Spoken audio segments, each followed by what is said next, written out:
Baik, assalamualaikum warahmatullahi wabarakatuh. Masih bersama saya Muhammad Ramdhani, NIM 193111179. Di sini saya akan menerangkan sedikit tentang ilmu tarekat. Di dalam ilmu tarekat nanti saya mempunyai 3 subbab. Yang pertama, pengertian tarekat, yang kedua sejarah tarekat, dan yang ketiga macam-macam tarekat. Selanjutnya, apa itu tarekat?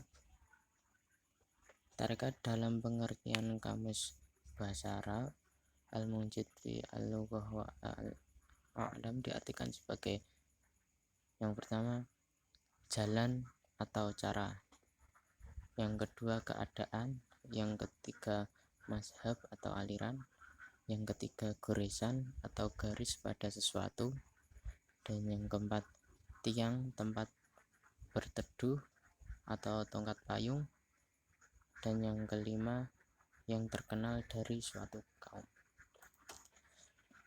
Selanjutnya, secara terminologi atau secara istilah ialah pengembaraan mistik pada umumnya atau persaudaraan sufi yang biasa dinamai sesuai dengan nama pendiri. Pengembaraan mistik pada umumnya di sini maksudnya adalah gabungan seluruh ajaran dan aturan praktis yang diambil dari Al-Quran, Sunnah Nabi, dan pengalaman guru tarekat spiritual sendiri.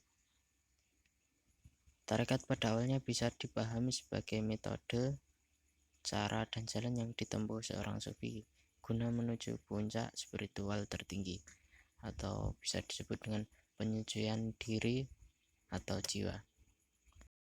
Selanjutnya, pengertian yang ketiga dari Abu Bakar Aceh mendefinisikan tarekat adalah jalan petunjuk dalam melakukan sesuatu ibadat sesuai dengan ajaran yang ditentukan dan dicontohkan oleh Nabi dan dikerjakan oleh sahabat dan tabi'in dan turun-temurun hingga saat ini, hingga guru-guru kita ini.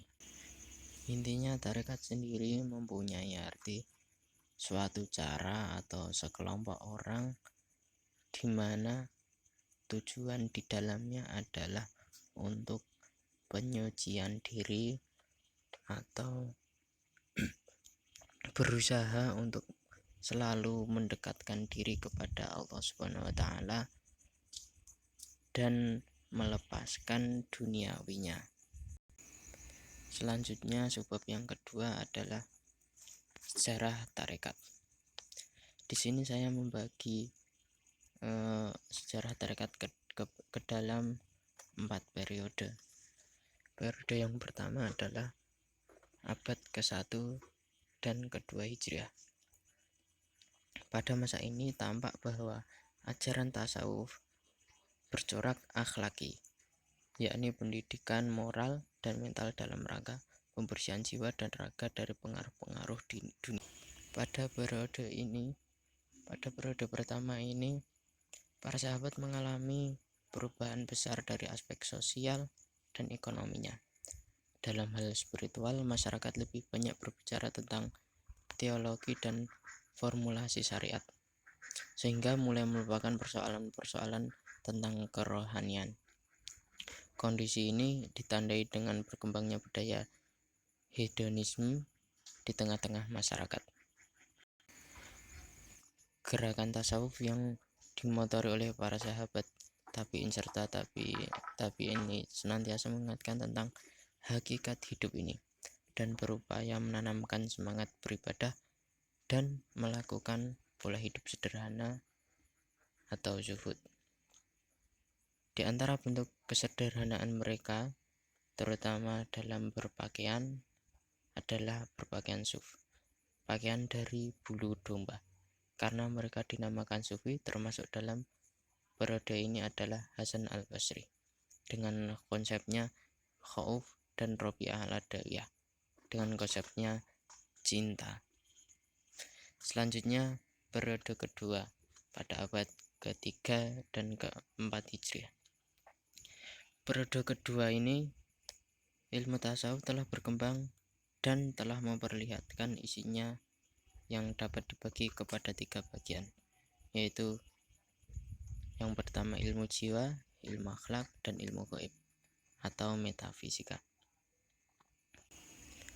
Kehalusan rasa yang diutamakan di abad pertama dan kedua tadi telah mempertinggi penyelidikan atas ketiga cabang itu yang telah memenuhi seluruh kehidupan sufi. Menurut Abu Bakar Aceh, jika pada abad kedua tadi ajaran tasawuf menekankan pada kezuhudan, maka pada abad ketiga ini orang-orang sudah masuk pada pembicaraan tentang wusul dan ittihad dengan Tuhan atau mistikisme. Baik, untuk yang periode ketiga pada abad ke-5 Hijriah, dikarenakan tasawuf Sunni makin berkembang sementara tasawuf falsafi mulai tenggelam, maka pada periode ketiga pada abad ke-5 Hijriah ini bermunculan kelompok-kelompok zikir. Hal itu dapat ditandai nama kelompok selalu berhubungan dengan nama pendiri atau tokoh pada masa itu. Tarekat ini disebabkan oleh karena pada periode tersebut telah terjadi kehambaan spiritual, sehingga pengembalikan semangat spiritual itu maka dilakukan upaya pendekatan diri kepada Allah dalam bentuk tarekat. Sekalipun pada periode ini kuantitas pengalaman tarekat masih cukup terbatas. Selanjutnya pada periode keempat, pada abad ke-6 Hijriah dan seterusnya, perkembangan tasawuf pada periode ini secara signifikan turut berpengaruh pada perkembangan tarekat itu sendiri. Ajaran tasawuf falsafi pada periode abad ke mengalami perkembangan yang sempurna, di mana pengajaran ilmu tasawuf ini sudah cukup detail dan mendalam dalam segi praktek, pengajaran, dan ide. Masuk ke dalam subbab yang ketiga, yaitu macam-macam tarekat. Di sini saya hanya membahas 4 macam-macam tarekat. Untuk tarekat yang pertama adalah tarekat Naksabandiyah. Tarekat Naksabandiyah didirikan oleh Muhammad Bahauddin An-Naksabandi Al-Waisi Al-Bukhari yang wafat pada tahun 1389 di Turkistan. Ciri yang menonjol dari tarekat Naksabandiyah adalah diikutinya syariat secara ketat, keseriusan dalam beribadah menyebabkan penolakan terhadap musik dan tari, serta lebih mengutamakan berzikir dalam hati. Tarekat Naksabandiyah, teknik berzikirnya masih hampir sama dengan kebanyakan tarekat lainnya. Dalam zikir dilakukan berulang-ulang dengan menyebut nama Tuhan ataupun menyatakan kalimat La ilaha illallah. Tujuan latihan yaitu untuk mencapai kesadaran akan Tuhan yang lebih langsung dan permanen. Pertama sekali, tarekat Naksabandiyah membedakan dirinya dengan aliran lain dalam hal zikir yang lazimnya adalah zikir diam, sebagai lawan dari zikir keras yang lebih disukai tarekat lain. Kedua, jumlah hitungan zikir yang mesti diamalkan lebih banyak pada tarekat Naksabandiyah daripada kebanyakan tarekat lainnya. Yang kedua adalah tarekat Satariyah. Nama Satariyah sendiri diambil dari pendirinya, yaitu Syekh Abdul Allah Al-Shattari yang wafat pada tahun 890 Hijriah atau 1485 Masehi. Sepeninggalan Abdullah Asyatar, tarekat Satariyah disebarluaskan oleh muridnya, terutama Muhammad Al-A'la yang dikenal sebagai Khazan Syatiri, dan muridnya yang paling berperan dalam mengembangkan dan menjadikan tarekat Satariyah sebagai tarekat yang berdiri sendiri adalah Muhammad Ghaus. Martin menyebutkan bahwa sebelah cabang tarekat Satariyah ini tidak bisa kita temukan di Jawa dan Sumatera. Yang satu dengan lainnya tidak saling berhubungan. Tarekat ini, lanjut Martin, relatif dapat dengan gampang berpadu dengan berbagai tradisi setempat. Ia tarekat menjadikan tarekat yang paling mempribumi di antara berbagai tarekat yang ada. Pada sisi lain, melalui Satariyah, berbagai gagasan metafisis sufi dan berbagai klasifikasi simbolik yang didasarkan atas ajaran martabat 7 menjadi bagian dari kepercayaan populer orang Jawa. Untuk yang selanjutnya, yang ketiga adalah tarekat Qadiriyah. Tarekat ini didirikan oleh Syekh Muhyiddin Abu Muhammad Abdul Qadir Jailani Al-Baghdadi. Tarekat ini berciri khas murid yang derajat ilmunya sudah sama dengan gurunya, maka ia mempunyai kebebasan untuk memodifikasi tarekat sendiri. Mulai dari wirid dan zikir yang dilafalkan ialah La ilaha illallahu dengan berdiri sambil berselam, mengepalkan tangan ke samping, ke depan, ke muka dengan badan yang sigap, dan putus ingatan dengan yang lain kecuali hanya kepada Allah Subhanahu wa taala. Seperti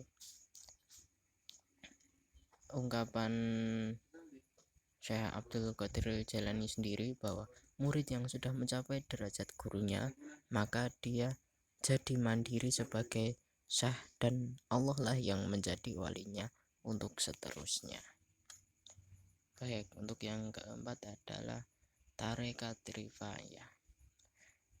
Tarekat ini didirikan oleh Syekh Ahmad bin Ali Abdul Abbas. Anggotanya dapat melakukan hal-hal yang ajaib, seperti makan pecahan kaca, berjalan di atas api, dan lain-lainnya.